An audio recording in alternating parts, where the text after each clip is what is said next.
बुलेटिनच्या सुरुवातीला बातमी आहे मुंबई पुणे एक्सप्रेसवे संदर्भातली। अखेर 32 तासानंतर मुंबई पुणे एक्सप्रेसवेवरील वाहतूक पूर्ववत झाली आहे। मुंबई आणि पुणे या दोन मोठ्या शहरांमधल्या वाहतुकीचा वेग वाढावा म्हणून 90च्या दशकात मुंबई पुणे एक्सप्रेसवे बांधण्यात आला। त्या एक्सप्रेसवेच्या कामाला त्या वेगाला एका अपघातानं ब्रेक लागलेला आहे। अखेर 32 तासांनंतर मध्यरात्री 2 वाजता पुणे मुंबई महामार्गावरील वाहतूक पूर्ववत झाली आहे। आडोशी बोगद्याजवळ ज्वलनशील प्रोपिलिन गॅसची वाहतूक करणारा टँकर उलटला आणि मुंबईच्या दिशेने येणारी वाहतूक तत्काळ ठप्प झाली होती। दुर्घटनाग्रस्त टँकरमधील गॅस सुरक्षितपणे दुसऱ्या टँकरमध्ये भरण्यात आला आणि अपघातग्रस्त टँकर क्रेनच्या सहाय्याने बाजूला करण्यात आला। अपघातग्रस्त टँकर रस्त्याच्या बाजूला करून मुंबई पुणे एक्सप्रेसवेवरची वाहतूक सुरळीत करण्यात आली आहे।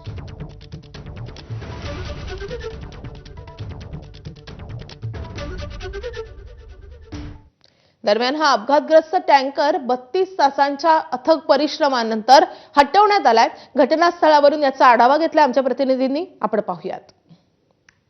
32 तासानंतर पुणे मुंबई महामार्गावरती उलटलेला टँकर आता उचलण्यामध्ये यश आलं आहे। सध्या आपण बघू शकतो कशा प्रकारे 3 क्रेन लावून हा पडलेला टँकर हा 32 तासानंतर उचलण्यात येत आहे। सध्या आपण बघू शकतो फायर ब्रिगेड च्या मदतीने इकडे पाण्याचा फवारा मारला जात आहे। यामागचं कारण म्हणजे यामध्ये काहीसा गॅस हा शिल्लक आहे। यामध्ये 40 टन गॅस होता, तो पहिले काढण्याची प्रक्रिया पार पाडली। त्यानंतर आता क्रेन मधून हा संपूर्णपणे टँकर उचलण्याची प्रक्रिया हा पार पडत आहे। यामध्ये आपण बघू शकतो की कशा प्रकारे यंत्रणा ही अजून देखील 32 तास झाले या ठिकाणी उपस्थित आहे। या ठिकाणी प्रत्येक गोष्टी या बघत आहे। बघू शकतो आपण की यामधला जो उरलेला गॅस होता तो सध्या या टँकर मधून बाहेर येताना आपण बघतोय आणि फायर ब्रिगेडच्या पाण्याच्या मदतीने संपूर्णपणे तो गॅस कशा प्रकारे जास्ती हानिकारक होणार नाही यासाठी आता मदत करत आहेत। त्याचसोबत हा टँकर जो पडलेला होता तो आता उचलण्यामध्ये यश आलं आहे। सध्या आपण बघू शकतो हा टँकर जो पडलेला होता तो आता उचलण्यामध्ये प्रशासनाला यश आलं आहे। एकूण 32 तासानंतर संपूर्णपणे आता ही प्रक्रिया ही पूर्णत्व आली आहे। कॅमेरामन हेमंत कदमसह ईशान देशमुख, एबीपी माझा, मुंबई। तर या संदर्भात अधिकचे अपडेट देण्यासाठी खालापूर टोल नाक्यावरून आपले प्रतिनिधी विनायक पाटील सध्या आपल्या सोबत आहेत। विनायक, मध्यरात्री 2 वाजता वाहतूक सुरू झाली आहे, मात्र सध्या काय स्थिती आहे? सध्या वाहतूक पूर्णपणे पूर्ववत झाली आहे का? हो माधवी, आपण बघितलं तर काल 33-34 तासानंतर अखेर आहे ते काल मध्यरात्री वाहतूक सुरळीत झाली होती। आता सकाळचे 7 वाजलेले आणि मी सध्या खालापूर टोल नाक्याला एक्सप्रेसवेला, तुम्ही माझ्या मागे पाहता की या ठिकाणी संपूर्णपणे आहे ती वाहतूक आता सुरळीत झालेली आहे। पूर्णपणे आता रस्ता खाली झालेला आहे। मुंबईवरून पुण्याच्या दिशेने जाणारी वाहतूक आणि पुण्यावरून मुंबईला जाणारी वाहतूक ही संपूर्णपणे वाहतूक आता सुरळीत झाल्याचं आपल्याला दिसून येत आहे। कारण 33-34 तास लागले होते। लोणावळा घाटामध्ये हा टँकर पलटी झाला होता। अति ज्वलनशील हा गॅस होता, त्याच्यामुळे मोठ्या प्रमाणामध्ये प्रशासनाला आहे ते त्रासाला सामोरं जावं लागलं होतं। टँकर हटवण्यासाठी 34 तास लागले होते आणि अखेर आपण पाहतो की काल मध्यरात्रीनंतर आहे ते हळूहळू वाहतूक ही मार्गावर येऊ लागली होती आणि आता पहाटेपासून आहे ते संपूर्णपणे मुंबई पुणे आणि पुण्यावरून मुंबईला जाणारी मुंबई एक्सप्रेसवे हायवेवरची वाहतूक आणि जुना मुंबई पुणेवरची या दोन्ही हायवेवरची वाहतूक आता सुरळीत झाल्याचं आपल्याला दिसून येत आहे। माधवी, धन्यवाद विनायक या सगळ्या सविस्तर अपडेटसाठी।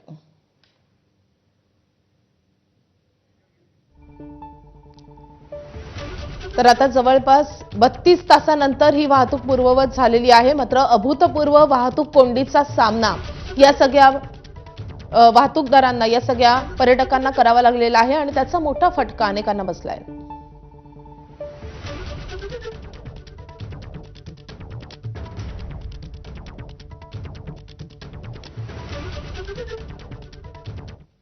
यानंतर बुलेटिनमध्ये आपण घेणार आहोत महत्त्वाच्या घडामोडींचा आढावा मॉर्निंग प्राईम टाइम मधून। दरम्यान या वाहतूक कोंडीची दखल मुख्यमंत्र्यांनी घेतली आहे। भविष्यात अशी घटना घडू नये आणि घडल्यास आणखी कोणत्या प्रकारची सज्जता असावी या संदर्भात चौकशी करून शिफारसींसह सविस्तर अहवाल सादर करण्याचे निर्देश मुख्यमंत्री देवेंद्र फडणवीस यांनी MSRDCला दिलेले आहेत। मुंबई पुणे एक्सप्रेसवेवरील वाहतूक कोंडीची उपमुख्यमंत्री एकनाथ शिंदेंनी गंभीर दखल घेतली आहे. आपत्कालीन परिस्थितीतील वाहतूक आराखडा तत्काळ तयार करण्याच्या सूचनाही शिंदेंनी दिल्या आहेत. सोबतच मिसिंग लिंकचं कामही लवकर पूर्ण करण्याच्या सूचना शिंदेंनी दिल्या आहेत. मुंबई पुणे एक्सप्रेसवेवर 24 तास झालेल्या वाहतूक कोंडीबाबत एबीपी माझानं काही गंभीर स्वरूपाचे सवाल उपस्थित केलेत. आपण पाहूयात. निवडणुकीत दिसणारी नेत्यांची तत्परता लोकांची समस्या सोडवताना का दिसत नाही, हा माझाचा पहिला सवाल आहे. एक्सप्रेसवेवर टोल वसूल करणाऱ्या आयआरबीनं मदतीसाठी काय प्रयत्न केले? वाहतूक कोंडीबाबत जबाबदार मंत्री एकनाथ शिंदे स्वतःहून का पुढे आले नाहीत? एखाद्या घटनेवर तत्काळ उपाययोजना करणारी यंत्रणा आपल्याकडे नाही का, असाही सवाल या निमित्तानं उपस्थित झालाय. प्रवाशांना झालेला मनस्ताप आणि नुकसान कसं भरून निघणार, हाही महत्वाचा सवाल आहे.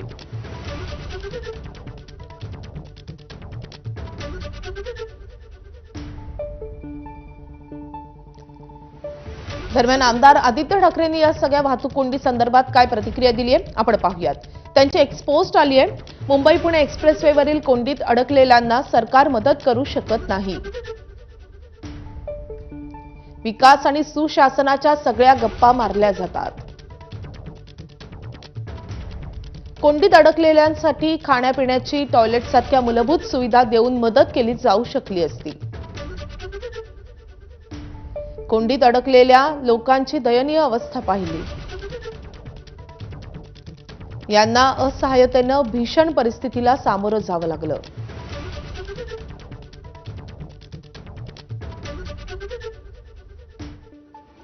उपमुख्यमंत्री अजित पवारांचा अपघात झाल्यापासून त्यांच्या अपघाताबाबत सातत्यानं संशय घेणाऱ्या अमोल मिटकरींनी नवा खळबळजनक असा दावा केलाय. अजितदादांचा विमान अपघाताच्या ठिकाणी आम्ही पाहणी करायला गेलो असताना तिथल्या सरपंचानं कुणीतरी विमानातून उडी मारण्याची धडपड करत होतं, असं सांगितल्याचा दावा मिटकरींनी केलाय. या व्यक्तीला वाचवण्यासाठी पुढे जात असतानाच विमानाचा स्फोट झाल्याचे सरपंचांनी सांगितल्याचं मिटकरींचं म्हणणं आहे. सोबतच विमानात नेमकी 6 माणसं होती की 5 याबद्दलही पुन्हा एकदा मिटकरींनी काही सवाल उपस्थित केले. अजितदादांचं प्लेन क्रॅश झाल्याच्या ठिकाणी आम्ही गेलो. संध्याकाळी 5 वाजता अंत्यविधी आटोपल्यानंतर, तो दिवस एकादशीचा होता मला आठवतो. तिथली माहिती घेतली. तिथल्या सरपंचांनी असं स्टेटमेंट दिलं होतं की कोणीतरी विमानातून उडी मारण्याची धडपड करत होतं. आम्ही त्याला वाचवायला गेलो तर अचानक स्फोट झाले आणि मग नंतर कळलं 5 मृतदेह त्या ठिकाणी सापडले. UGCA म्हणते की विमानात 6 लोक गेली. अमोल मिटकरींचा हा दावा बेतलेला आहे. अजित पवारांचा अपघात ज्या गावात झाला त्या गोचुबावी या गावातल्या माजी सरपंचाच्या वक्तव्यावर. या गावचे माजी सरपंच कल्याण आटोळे यांनी हा अपघात प्रत्यक्षात पाहिलाय. यातून निळी पॅन्ट असलेला एक व्यक्ती बाहेर येत असल्याचं काही सेकंद जाणवल्याचं त्यांनी नमूद केलंय. सोबतच त्या विमानामध्ये 5 जण होते, 6 जण नाही, असंही त्यांनी ठामपणे सांगितलंय. पण आपल्या या अनुभवाबद्दल आपलं आणि अमोल मिटकरींचं काहीच बोलणं झालं नसल्याचा त्यांचा दावा आहे. त्यांच्याशी संवाद साधला आमचे प्रतिनिधी जयदीप भगत यांनी. उपमुख्यमंत्री अजित पवार यांचं विमान ज्या गावामध्ये क्रॅश झालं त्या गावचे माजी सरपंच कल्याण आटोळे आपल्या सोबत आहेत. नेमकं काय पाहिलं होतं तुम्ही त्या दिवशी?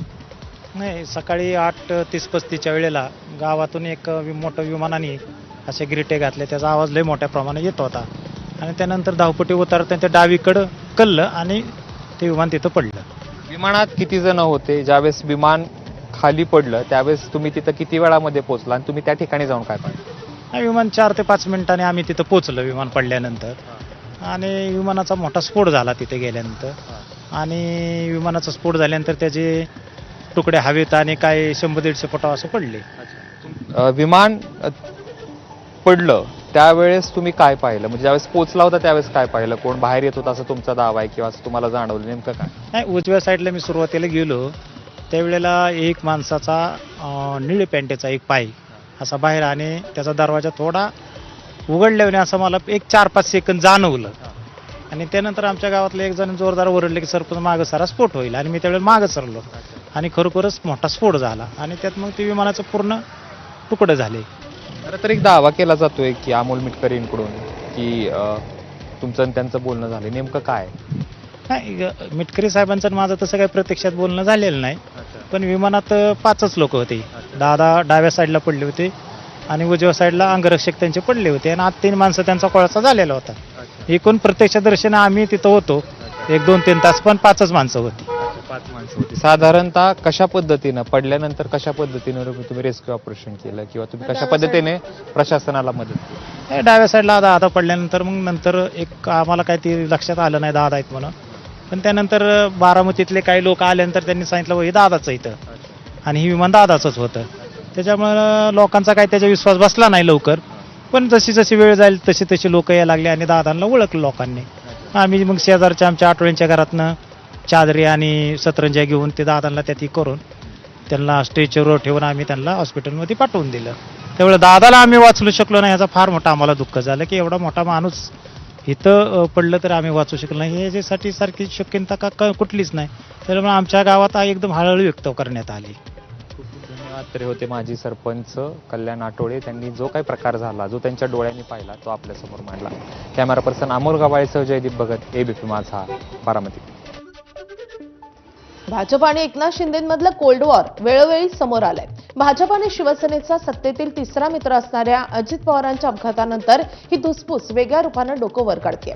विलिनीकरणाच्या वादात आता शिवसेनेने उडी घेतली आहे आणि थेट भाजपची कोंडी केली आहे. विलिनीकरणाच्या चर्चा सुरू होत्या. या दावा खुद्द मुख्यमंत्र्यांनी फेटाळलाय. मात्र आता शिंदेचे मंत्री प्रताप सरनाईकांनी या वादाला नवी हवा दिली आहे. विलिनीकरणाची चर्चा सुरू होती, वस्तुस्थिती आहे आणि विलिनीकरणाची कुजबूज आम्हाला होती असं खळबळजनक विधान सरनाईकांनी करत नवा बॉम्ब फोडलाय. विलिनीकरणाच्या चर्चा सुरू असत्या तर अजित पवारांनी आमच्या कानावर घातलं असतं असं वक्तव्य मुख्यमंत्र्यांनी केलेलं होतं. मात्र अजित पवारांच्या निमित्तानं शिंदे नेमकी कुणाकुणाची कोंडी करू पाहतायत हाच खरा प्रश्न आहे. तर शिवसेनेच्या 3 मंत्र्यांनी विलिनीकरणासंदर्भात नेमकं काय म्हटलेलं आहे आपण पाहूयात. अजितदादा गेल्यानंतर राजकारणामध्ये इतकी मोठी घडामोड होईल असं वाटलं नव्हतं. सुमित्रा वहिनी मुंबईकडे जाणे, इतर राजकीय नेत्यांनी स्टेटमेंट देणे हे थोडंसं मनाला पटत नाही. राजकारणामध्ये जे कालच्या ह्या घडामोडी ज्या पाहिल्यात 2 दिवसातल्या, तर याच्यामुळं असं वाटतं माणसापेक्षा खुर्चीला जास्त महत्व आहे. शरद पवारांनी जे सूचक वक्तव्य केलेलं आहे ते जर पाहिलं तर मला वाटतं या सर्व राजकारणातल्या घडामोडीमध्ये शरद पवारांना विचारलं गेलं नसावं. जनतेच्या मनामध्ये जे आहे किंवा तुम्ही जर शपथविधीचे फोटो बघितले किंवा तटकरे साहेबांचे फोटो बघितले किंवा प्रफुल्लभाईंचे फोटो बघितले आणि त्याच्या खाली लाखो लोकांच्या आलेल्या जर प्रतिक्रिया बघितल्या तर हे जे लवकर झालेलं आहे हे मला असं वाटतं त्या सोशल मीडियाच्या आधारे की अनेकांना पटलेलं नाही. काल लोकसत्ताचा आपण जर अग्रलेख बघितला असतं त्याच्यामध्ये सुद्धा काही गोष्टी लिहिलेल्या आहेत. स्वाभाविक प्रत्येकाच्या मनाला जे वाटत असेल पण त्याच्यामध्ये कायदेशीर बाब काय मला माहीत नाही. सुनेत्राबाईंनी उपमुख्यमंत्री झाल्या याच्याबद्दल 100% म्हणजे पहिल्या महिला उपमुख्यमंत्री झाल्या म्हणून समाधान आहे. पण एवढ्या लवकर का झालं ही देखील एक शंका त्याच्यामध्ये निर्माण होते. ही वस्तुस्थिती आहे. बघा, विलिनीकरणाची चर्चा त्यांची चालू होती, हे आम्हाला कुजबूज येत होती. खरं काय खोटं काय ह्या बाबतीत आम्हाला काहीच कल्पना नाही. परंतु ह्या बाबतीत शरद पवार साहेब सातत्यानं सांगतात की विलिनीकरण होत होतं. जे शरद पवार पूर्वी सांगायचे नाही तशी चर्चा नाही, परंतु तेच आता अजितदादांच्या अकाली झालेल्या मृत्यूनंतर बोलायला लागले नाहीत. म्हणजे काहीतरी त्यामध्ये तथ्य असेल. परंतु शेवटी हा प्रश्न राष्ट्रवादीचा अंतर्गत प्रश्न, त्या विषयाला मी जास्त न बोलू लागलो. तर दोन्ही राष्ट्रवादीच्या विलिनीकरणाचा निर्णय घ्यायचा असेल तर भाजपच्या नेतृत्वासोबत चर्चा करावी लागेल असं सुनील तटकरे यांनी स्पष्ट केलंय. एक असं आहे की आदरणीय पवार साहेबांच्या कुठल्याही त्यांनी जे काही मत ज्यावेळी व्यक्त केले गेल्या 2.5 वर्षामध्ये मी कधी प्रतिक्रिया दिलेली नाही. त्यामुळे याही विषयावरती मी प्रतिक्रिया देणार नाही. पण एक बाब गेले 6 महिने मी महाराष्ट्रामध्ये नेहमीच बोलत आलो की उद्या विलिनीकरण होणार असेल किंवा सोबत पवारसाहेबांची राष्ट्रवादी काँग्रेस पक्ष येणार असेल तर आम्हाला या निर्णयापूर्वी भारतीय जनता पक्षाच्या नेतृत्वाशी चर्चा करावी लागेल. सत्य आहे. कारण 2019मध्ये ज्यावेळेला महाविकास आघाडी स्थापन झाली त्यावेळेला UPAच्या नेत्या सोनियाजी गांधी होत्या. शिवसेनेला सोबत घेण्यासाठी सोनिया गांधींची परवानगी घ्यावीच लागली. लोकसभेत राष्ट्रपतींच्या अभिभाषणावरील आभार प्रस्तावावर आज देखील चर्चा सुरू राहणार आहे. काल लोकसभेत झालेल्या गदारोळामुळे पंतप्रधान नरेंद्र मोदींचं संबोधन होऊ शकलं नाही. त्यावर पंतप्रधान मोदी उत्तर देण्यास घाबरले अशी टीका प्रियंका गांधी यांनी केली आहे. दरम्यान आज पंतप्रधान मोदींचं राज्यसभेमध्ये संबोधन होण्याची शक्यता आहे. अकोल्यामध्ये घडलेल्या बलात्काराच्या गंभीर प्रकरणानंतर प्रशासन आक्रमक झालंय. सिटी कोतवाली पोलीस ठाण्यामध्ये दाखल झालेल्या गुन्ह्यातील आरोपींच्या दुकानावर अकोला महानगरपालिकेनं बुलडोझर चालवलाय. डाबकी रोड परिसरातील विवाहित महिलेच्या तक्रारीनंतर हे प्रकरण उघडकीस आलं असून आरोपींवर बलात्कारासह गंभीर स्वरूपाचे गुन्हे दाखल करण्यात आले. शहरातील कायदा सुव्यवस्था अबाधित राहावी आणि तणाव टाळावा यासाठी ही कारवाई केल्याचं महापालिकेनं स्पष्ट केलंय. या कारवाईमुळे शहरात गुन्हेगारी प्रवृत्तीविरोधात कडक संदेश गेल्याचं बोललं जातं.